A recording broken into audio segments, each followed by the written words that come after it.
Greetings, Faith Lutheran friends. It's Pastor Dale again. It's so weird to be in the sanctuary all by myself with a couple of videographers, but want to bring you a greeting, tell you how much we miss you and care about you. It is our priority to care for our members, so we are doing these virtual services. Tonight we'll hear from Shannon Anderson, our new Children, Youth, and Family Minister, who will share. Next week we hope to have a video of Pat Devine, our Superintendent of Schools, who will talk about his special sister. I want you to know that we are available. We'll answer the phone. If you have questions or concerns, please call the church. Please go to our website to see other information or Facebook page. We want to communicate with you regularly. But to know that we miss you, and if you have neighbors or you yourself have a need, if someone would be helpful to deliver groceries or give a call, we are more than happy to do that. Your church staff is still hard at work trying to find creative ways to stay connected with you. And now it is a pleasure to have and hear from our new Children, Youth, and Family Minister, Shannon Anderson.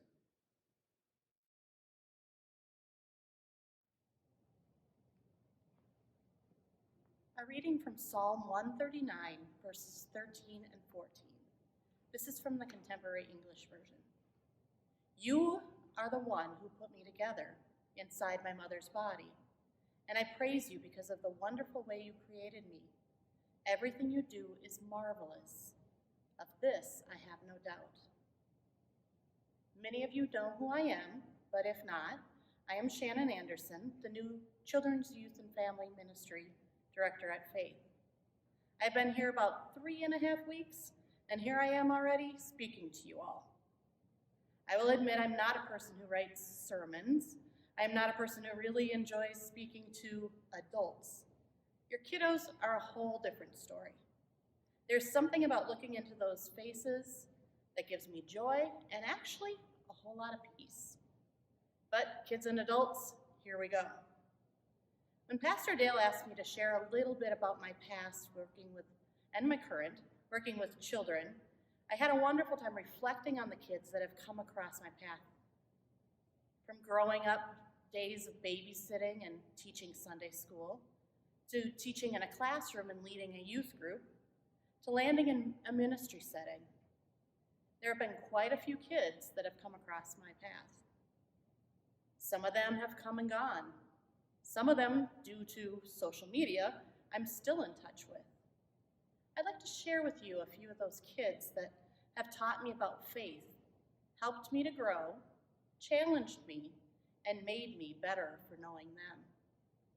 I'd like to start with Lucas. Lucas was part of my first grade class. He was a challenging little guy. He liked to do things in his own time and on his own schedule. If it was math time and Lucas wasn't feeling it, he let us all know. He shouted, he ran around the room, he bit, he kicked, he swore, he hid under the table, he distracted the entire class.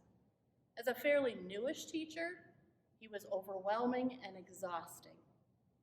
But there were these little moments where I'd sit next to him and he'd give me a smirky smile.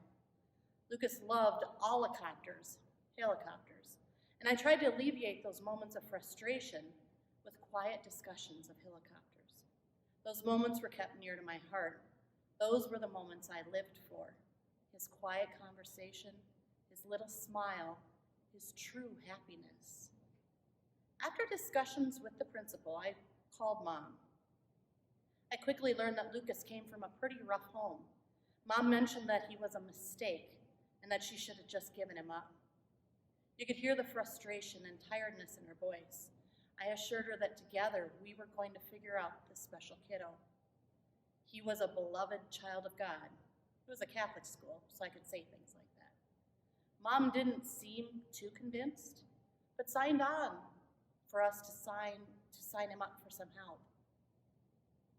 The principal and I took him to a place where he would go through some testing. He spent hours with teachers, doctors, therapists, and counselors. After a tremendously long day, we were invited to listen to what they had figured out. I'm never really sure how I feel about labels on kids. In many ways, they can be viewed negatively. In other ways, it helps to put into context behaviors and find solutions to help with those behaviors to help kids be successful. Lucas was diagnosed with 9 different disorders. ADHD, oppositional defiant disorder, fetal alcohol syndrome are just 3 of them that I can remember. We learned that Lucas didn't know the basic hygiene of a first grader. He'd never learned how to brush his teeth. We learned that behavior was never addressed at home. When Mom signed off on the testing, she wasn't interested in too much more. She more than once said she didn't really care what we did with him at school. Well, it was already about halfway through the school year. Lucas got a para.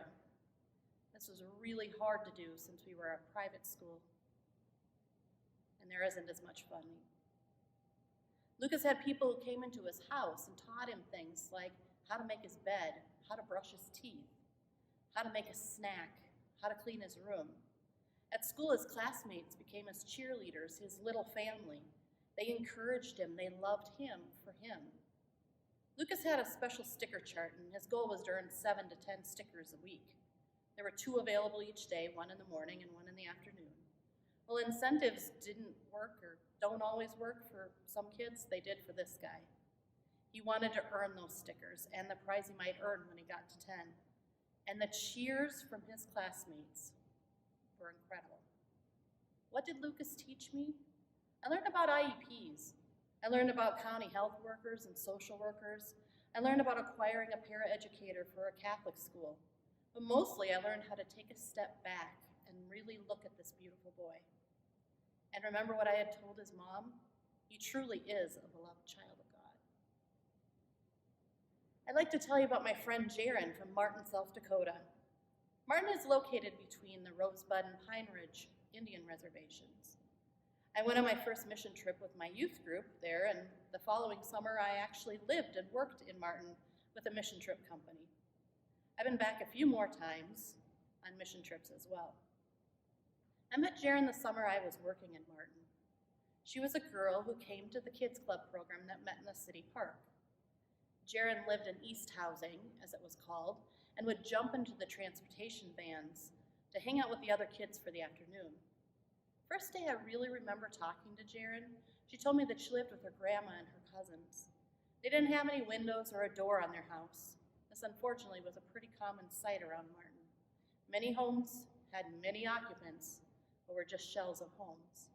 I always wondered what happened in the winter. Jaron loved craft time. I really think that's why she came. She'd spend all afternoon with yarn and beads and paints or whatever supplies we had out, and she would create. I remember she drew a picture of a horse one week. I asked her to tell me about it. She told me that her dad was a horse rider, and she loved getting to visit with him and see his horses.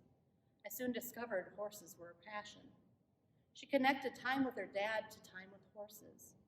Throughout that summer, she created and told me about horses. I learned a lot. The following summer, I brought a group of youth to Martin on another mission trip.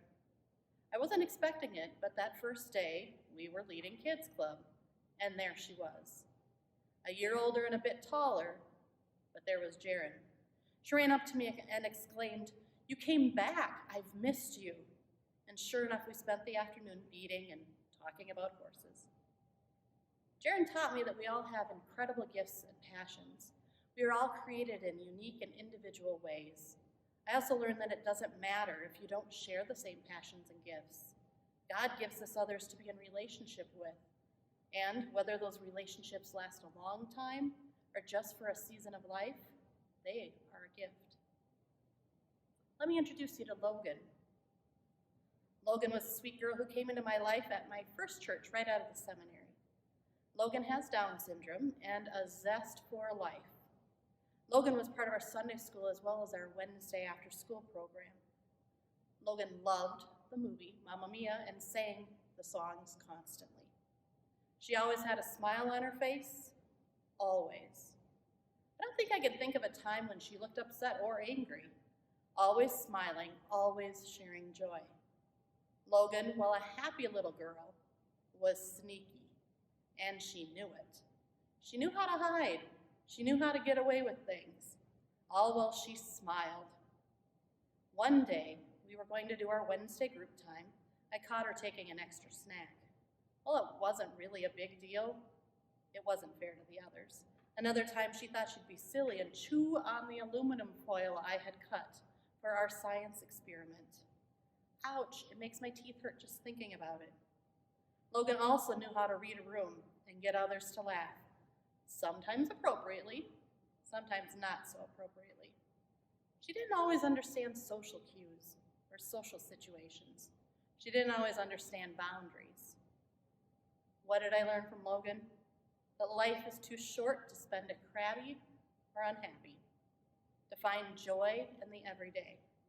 I also learned that a smile can go a long way. Sam. Sam was a kindergartner when I met him.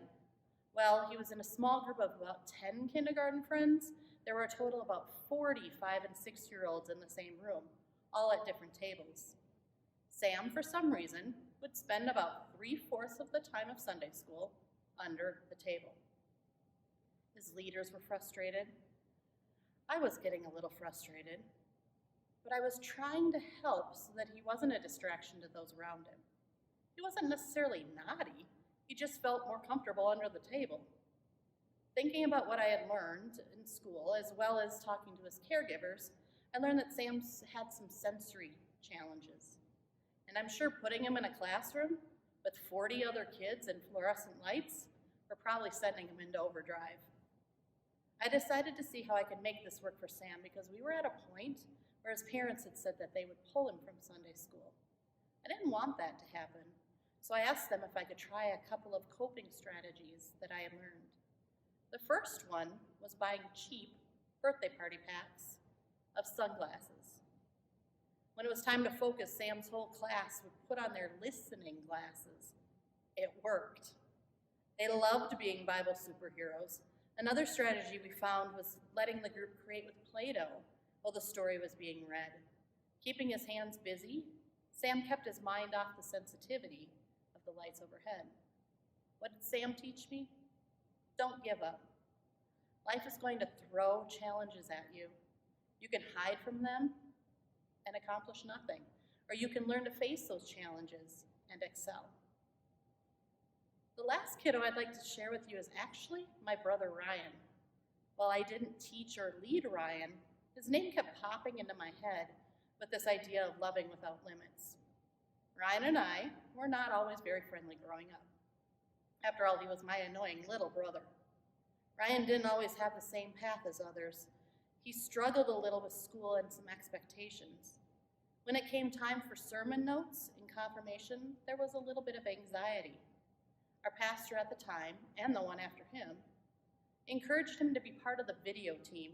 That tells you how long ago this was. Instead of taking sermon notes every week, he was able to be part of the video team who would video the services for those that were unable to attend worship in person.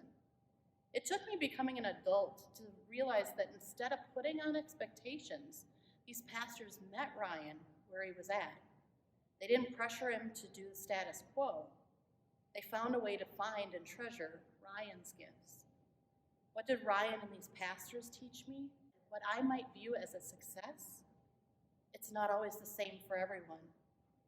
That it might take time to get to know a child's gifts, and that we can use those gifts and treasure those gifts now. We need to meet kids where they're at. So many times we come in with our own agenda. What about that kid whose parents are going through a divorce? Or the one who has the sibling that excels and they struggle? Or the kid who just can't figure out how they fit in life? The kid who has been going to church every week? The kid who is attending for the first time? The kid who has been going, the kid who faces the school bully every single day? The kid who is the school bully? The kid who has been diagnosed with cancer? Or the kid who hasn't eaten since Friday's lunch at school? These situations seem like they could be extreme, but these kids are all around us. How do we meet them where they're at? Let's go back to the scripture reading from Psalms. You are the one who put me together inside my mother's body, and I praise you because of the wonderful way you created me. Everything you do is marvelous. Of this I have no doubt. Everything you do is marvelous. I love that line. Whether you are fascinated with helicopters, horses, sharing joy, being a Bible superhero, or videotaping worship services, you are a beloved child of God who is marvelous. You are unique. You are creative. Find joy in the everyday. Don't give up. Life will throw challenges at you. You can hide or you can face them head on. Get to know the kids around you and meet them where they are at. Use and treasure their gifts, and those kids